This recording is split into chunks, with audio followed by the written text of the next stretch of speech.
समय की बात है। एक गांव में एक लकहाड़ा रहता है जो कि जंगल से लकड़ियों को काटकर उन्हें बाजार में बेचकर पैसे कमाता था।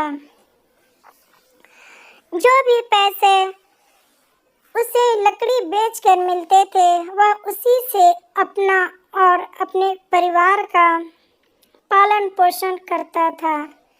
एक दिन वह जंगल में रोज की तरह लकड़ी काटने के लिए गया और नदी किनारे एक वृक्ष से लकड़ी काटने लगा। अचानक उसके हाथ से कुल्हाड़ी छूटकर नदी में गिर गई। इससे लकहाड़े को बहुत दुख हुआ और वह नदी में कुल्हाड़ी ढूंढने का प्रयत्न करने लगा, लेकिन उसे नदी में अपनी कुल्हाड़ी नहीं मिली। इस बात से लकहाड़ा बहुत ज़्यादा दुखी था और वह नदी के किनारे बैठकर रोने लगा। जब वह नदी किनारे रो रहा था तो लकहाड़े की आवाज़ सुनकर नदी से भगवान प्रकट हुए। भगवान जी ने लकहाड़े से पूछा कि तुम क्यों रो रहे हो? इस पर लकहाड़े ने शुरू से अंत की पूरी कहानी भगवान को सुनाई। लकहाड़े की कहानी सुनकर भगवान को उस पर दया आ गई और उन्होंने लकहाड़े की मेहनत को देखते हुए उसकी मदद करने की योजना बनाई। इसके बाद भगवान जी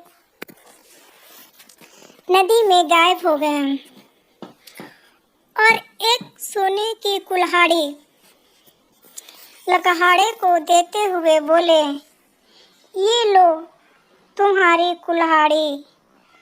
सोने की कुल्हाड़ी देखकर लकहाड़ा बोला कि हे भगवान, ये मेरी कुल्हाड़ी नहीं है। इस बात को सुनकर भगवान फिर से नदी में गायब हो गए और इस बार एक चांदी की कुल्हाड़ी लकहाड़े को देते हुए बोले, यह लो तुम्हारी कुल्हाड़ी। इस बार भी लकहाड़े ने यही कहा कि यह कुल्हाड़ी भी मेरी नहीं है और मुझे सिर्फ मेरी कुल्हाड़ी चाहिए।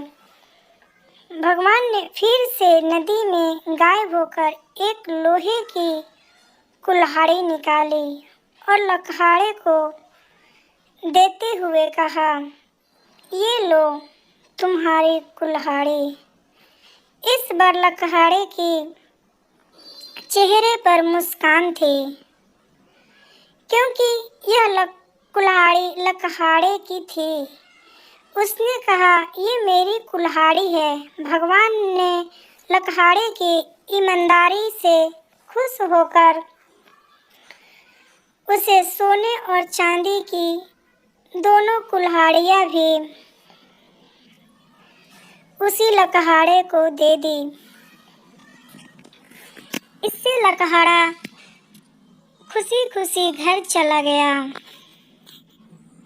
लकहाड़े की इस कहानी से